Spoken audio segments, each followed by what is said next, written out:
j'espère que vous allez bien. Content de vous retrouver parmi nous sur la chaîne YouTube Vigneron de ma reconversion à la bouteille. Si vous ne l'avez pas encore fait, je vous invite à cliquer sur le lien s'abonner, ainsi vous pourrez suivre l'intégralité de mes aventures, mais également consulter les épisodes précédents. On va passer tout de suite à cet épisode 5 et à la thématique du jour qui est les contenants, c'est-à-dire les bons et les mauvais pour une bonne dégustation d'un vin. Allez, c'est parti!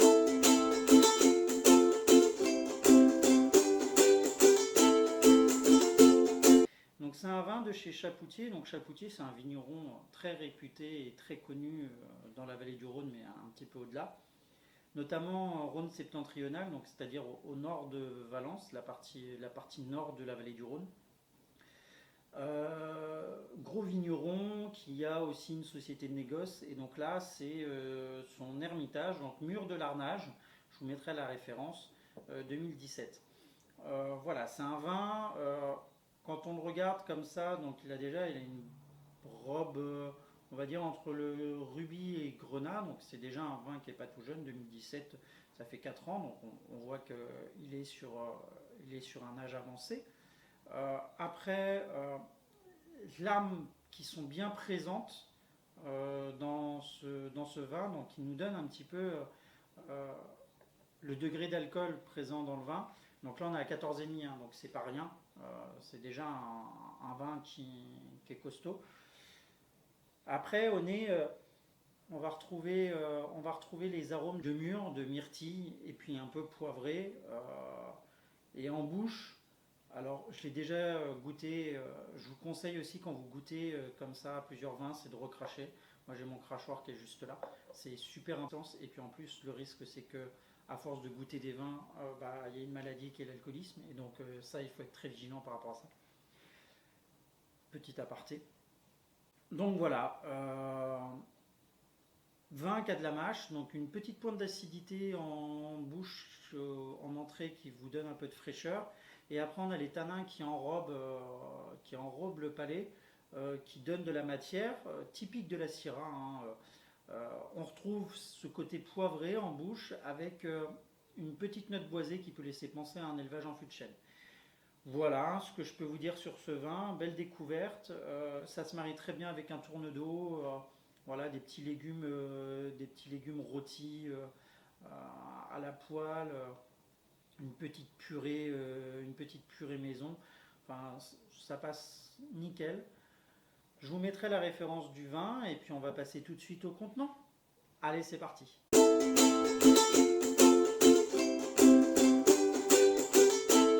Lorsqu'on parle de contenant, il faut se poser deux questions. La première, c'est les raisons pour lesquelles vous choisissez de faire déguster un vin, et la deuxième, c'est quel type de contenant choisir. Pour la première question, il y a deux catégories. Soit on est sur une démarche de quantitatif, de vin de soif, comme on peut retrouver dans les festivals, soit vous allez être sur une démarche plus qualitative, comme vous pouvez retrouver à la maison, quand vous allez chez des amis et que vous avez envie de faire découvrir une bonne bouteille, que vous avez envie de faire découvrir un vigneron avec son travail, ou que vous avez envie de faire un joli accord mets-et-vins. Ces deux démarches sont différentes et donc du coup vont imposer des choix de contenants différents. Mais forcément, nous, on va s'intéresser plutôt à la deuxième catégorie, qui est la catégorie qualitative, puisque une dégustation doit être dans une démarche qualitative. En ce qui concerne les différents contenants, on peut retrouver du plus basique, gobelet en plastique, carton, les contenants en verre, le verre à eau, le ballon et le verre à vin. Pour comprendre ce qui se passe en fonction des différents contenants, ce qu'on va faire, c'est qu'on va d'abord parler du verre à vin et ensuite on pourra éliminer les autres. Donc le verre à vin, il est composé de la sorte, donc c'est-à-dire un pied très grand qui nous permet de pouvoir tenir le verre de cette façon-là quand on boit, ou de cette façon-là. Jamais comme ça, parce qu'en fait, quand vous posez votre main sur la base du verre, vous allez réchauffer votre verre et donc réchauffer le vin et altérer les arômes qui se développent à l'intérieur. Donc on tient toujours un verre comme ça. Ensuite, le verre à vin, il est composé de 3 éléments. La base, le col et le buvant. Le buvant, en gros, c'est la partie du verre qui va être en contact avec votre bouche.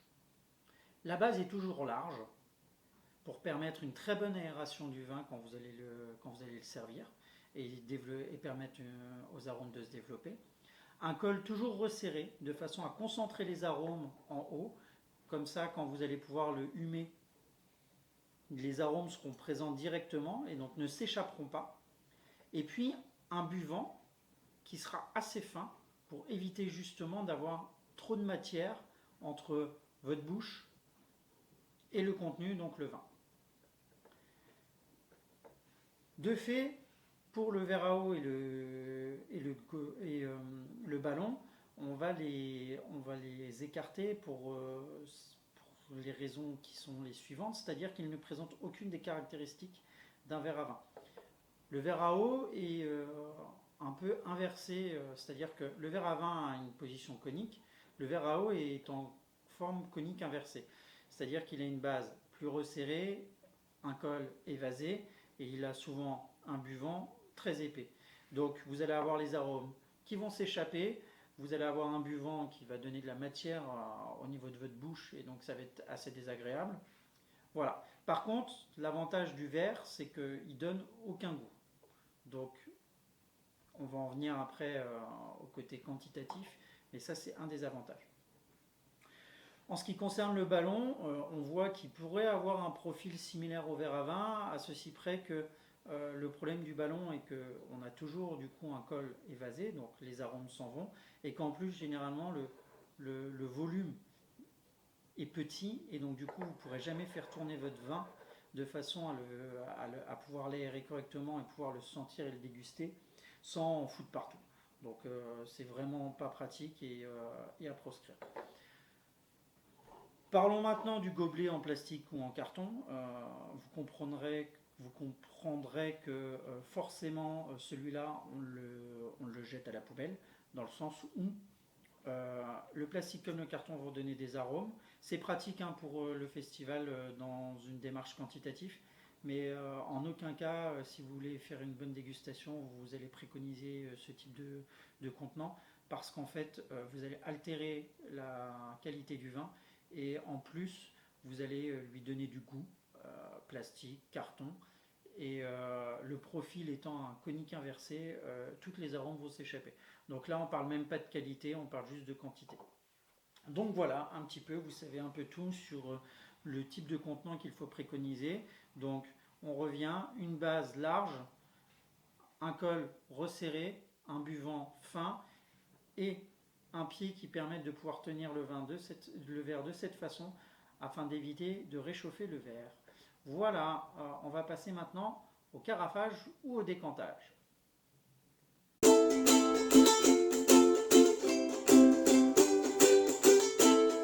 Carafer ou décanter? La question elle mérite d'être posée parce que bien souvent on va carafer un vin en pensant le décanter. Or on n'a pas le bon contenant et du coup on va altérer le vin qu'on met dans la carafe. L'objectif c'est de comprendre à travers cette vidéo que la carafe à carafer sert pour les vins jeunes et la carafe à décanter pour les vins vieux. La carafe à carafer elle est composée de cette façon-là, c'est-à-dire une base large, un fort volume qui permet d'avoir un contenant d'air important et un col resserré. Les vins jeunes sont souvent aromatiques et forts en tanins, et donc en fait quand on va les verser dans la carafe, le vin va occuper tout l'espace, et donc tout l'espace de la base large, et donc va avoir un fort contact avec l'air, ce qui va permettre de pouvoir développer l'ensemble des arômes, mais surtout aussi de casser les tanins qui sont souvent présents chez les vins jeunes, et donc d'apporter de la rondeur en bouche quand vous allez pouvoir le goûter. On carafe le vin 1 à 2 heures avant le service. Vérifiez quand même à ce qu'il ne fasse pas trop chaud dans la pièce, parce que n'oubliez pas qu'un vin rouge ça se sert entre 14 et 18 degrés maximum. Donc voilà pour le carafage. Pour ce qui est du décantage, alors j'ai pas de carafe à décanter, mais je vais vous expliquer un peu son profil. Son profil est un profil plutôt arrondi avec une base un peu plus resserrée et très peu d'air. Donc en fait on a un contenant qui a un volume quasiment similaire à une bouteille de vin. L'objectif c'est quand vous allez verser le vin dans votre carafe à décanter, les dépôts vont aller au fond. Donc on va séparer le vin clair des dépôts. Ce qui fait que ça va permettre d'avoir un vin dans le verre qui sera beaucoup plus clair, sans dépôt et donc plus agréable en bouche. Il faut savoir que les vins vieux détestent l'oxygène. Donc si vous mettez un vin dans une carafe à carafer, un vin vieux dans une carafe à carafer, vous allez altérer en fait le goût et les arômes de ce vin. Donc une carafe à décanter, c'est une carafe qui est serrée, resserrée un peu sur la base, un peu arrondie et qui va avoir très peu de contact avec l'air. Voilà, vous savez tout, et puis maintenant je vous donne rendez-vous pour l'épisode 6 où on essaiera de parler d'une petite région viticole française et d'y découvrir un ou deux cépages spécifiques à cette région et essayer de comprendre les particularités des différents sols et terroirs de cette région. Voilà, je vous souhaite une bonne fin de journée et si vous n'avez pas encore fait, je vous invite à cliquer sur le lien s'abonner, ainsi vous pourrez suivre l'intégralité de mes aventures. Allez, ciao ciao!